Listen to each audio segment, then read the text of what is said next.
reduce global emissions.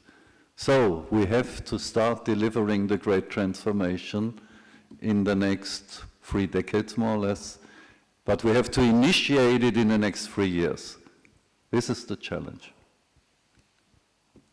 And this is a piece of work I was involved in, and as I said here at the conference before, this is probably not the best of the papers I wrote or where I was participating, but it may well be the most important of all, actually, because it was published in August this year in the Proceedings of the National Academy of the United States.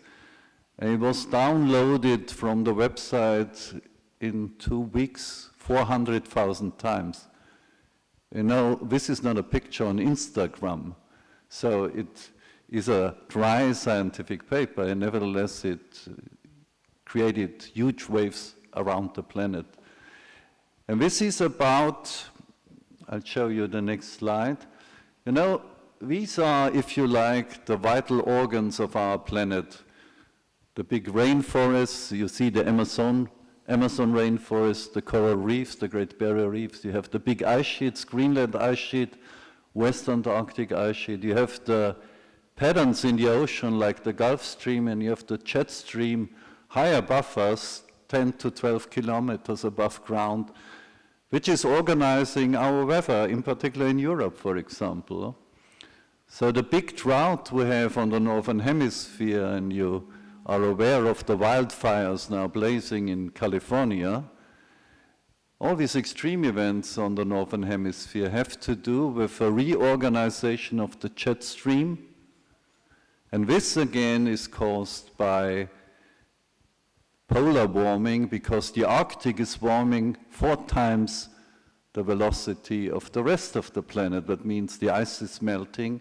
That is changing the weather patterns, the pressure systems, and that is finally impacting Italy, for example. So 2 weeks ago, there were devastating extreme events here in Italy, from Sicily up to the Alps.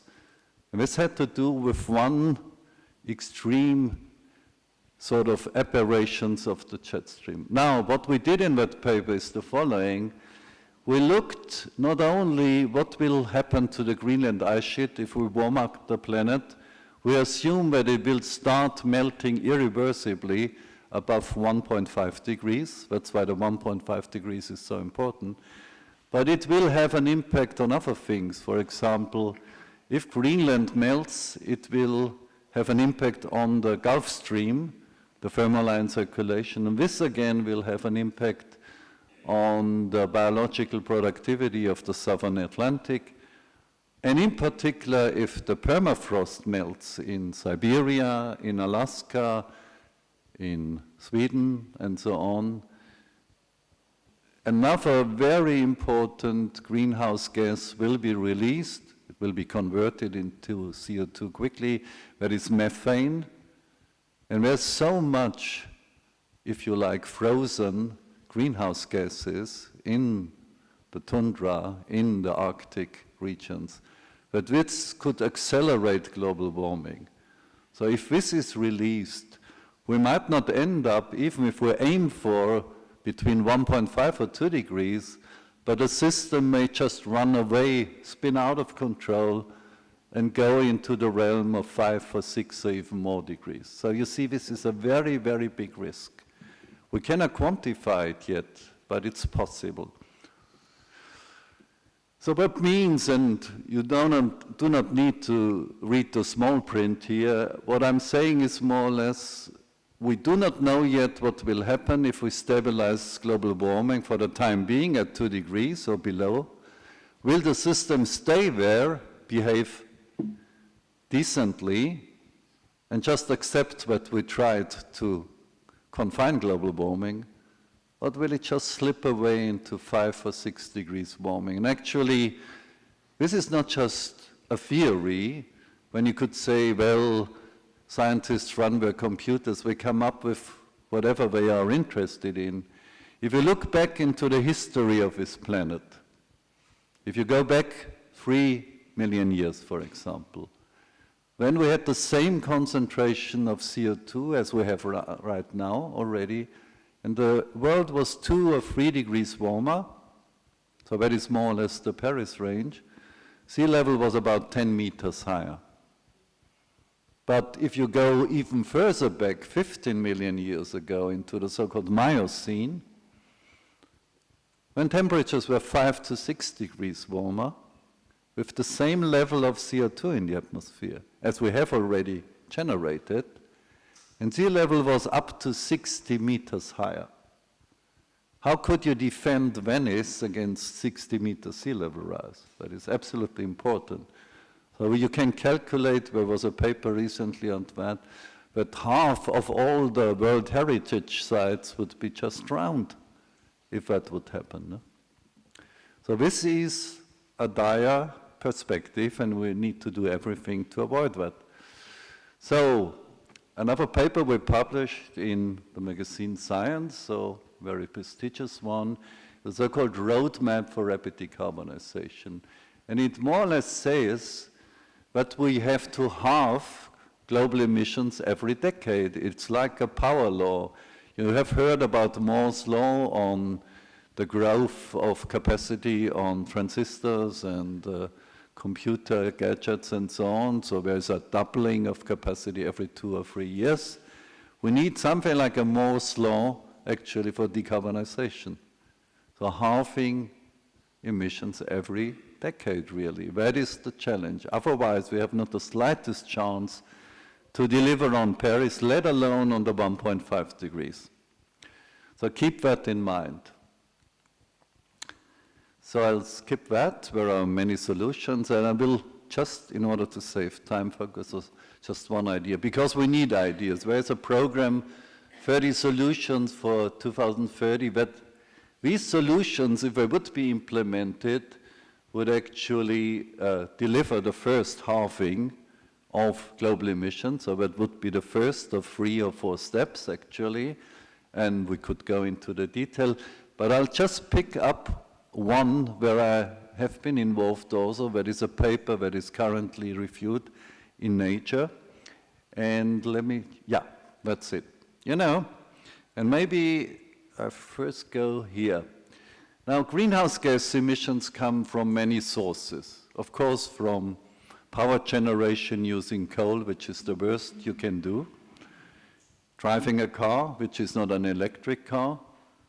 So the exhausts contain a lot of CO2, industrial processes and so on. But what is often overlooked is that a lot of greenhouse gases come simply from constructing houses or streets, infrastructure. Because cement and steel is creating lots of greenhouse gases. And what you see here is the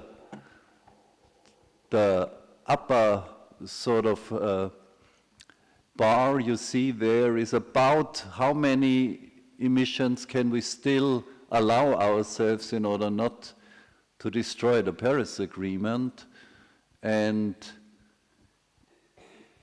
you see, and that is the third bar in gray, how much of that would be eaten up already by construction if we do business as usual, if we build our cities from concrete and steel. So that means the remaining budget, that's the second bar, 2017 or 2018 to 2050, would be eaten up 2/3 of it by construction only. If we keep on constructing houses, factories, streets with cement and steel. But if we would switch only for building houses to wood, that means we would use, again, wood, as we used to do a long time ago. I mean, you can even build 30-story highs building from wood today, and there are new techniques to treat it, to make it fireproof, for example, and termite-proof, which is very important in the southern countries. When you would only eat up this small bar, the fourth bar you see here, and actually if we would even replace the current houses by wooden houses, it would only be tiny little yellow contribution. So we would build ourselves out of global warming just by switching to a material which is anyway much nicer than concrete. So you see, this type of revolution does not need rocket science. We just need to treat material the right way, and you need to rediscover what people over millennia used to do, namely use the best material of all, that is wood. Just to give you an example, there is enough wood available, and the irony of it is that why do the forests provide the wood which we would need worldwide to build houses? It is precisely because, in a way, the carbon comes back, because the coal was formed 300, 400 million years ago, oil, and it was, through geological and geochemical processes, buried under the surface. And only 300 years or 200 years ago, we discovered them, and now we are burning them. So this is a planetary oxidation event. But that means the extra CO2 that goes into the atmosphere is food for plants and forests. So they grow more than they used to do before. It's the CO2 fertilization effect. Now this extra growth could be harvested and could be converted into what we call the urban jungle. You know, you would build houses from wood, and you would bring back actually the carbon to where it belongs. That would be the idea. Huh? And this is, I'm raising this because it's just part of a general strategy, but it just means that if you use your imagination, if you think out of the box and out of the silos, you can come up with solutions that could really work, and you do not need any type of geoengineering or any Frankensteinian methodologies to do this. Huh? And there are many other solutions available. That's very important. So I leave it with you. There is a high-level panel for the European Union that is just discussing all that. I'm one of the co-chairs. The other one is Moedas, who is the Commissioner for Research in Europe, and we are also preparing the next big framework program, which actually will have an investment of 100 billion euro. It's called Horizon Europe. And 35% of that are supposed to be dedicated to climate and energy research. So it's a huge amount of money. Our scientific communities could not thrive without this European money, actually. And one idea we will come up is the so-called transition super labs, that you look at entire regions, actually. You look to entire regions and ask how they could be transformed like reality labs. So bioeconomy could play a role. Actually, one of the pioneering people in bioeconomy is Katia Bastioli from Italy, very successful entrepreneur and scientist. We just had the meeting of the Club of Rome here, the 50th anniversary, and she gave a lecture there, I gave a lecture. So there are many very good ideas. So I mentioned the Coal Commission in Germany already. Let me conclude with the following idea. You know, Marcelo Sanchez Sorondo helped me to have a visit to the Sistine Chapel here in the morning of Tuesday, before all the tourists came along. And this is an awesome moment, of course, if you stand there beneath the frescoes of Michelangelo, all alone, more or less. Yeah? Probably one of the best moments of my life. And there you can, if you stare up the ceiling, you see, of course, the famous creation of Adam by God, you know. Here, everybody has seen that, I guess. If not in reality, you have seen the pictures of it. But you know, it's not only global warming that is a challenge to human civilization right now. The other one is digitalization.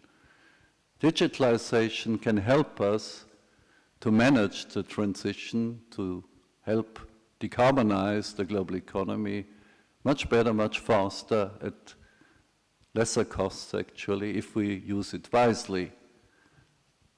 But digitalization could also just outcompete the Homo sapiens. So I did a little cartoon based on this. Now watch. Maybe there would be a second creation in the making. So we should rather make sure that the technical opportunities arising from artificial intelligence and digitalization are used for the common good, are used for the sustainability of our civilization. Thank you very much.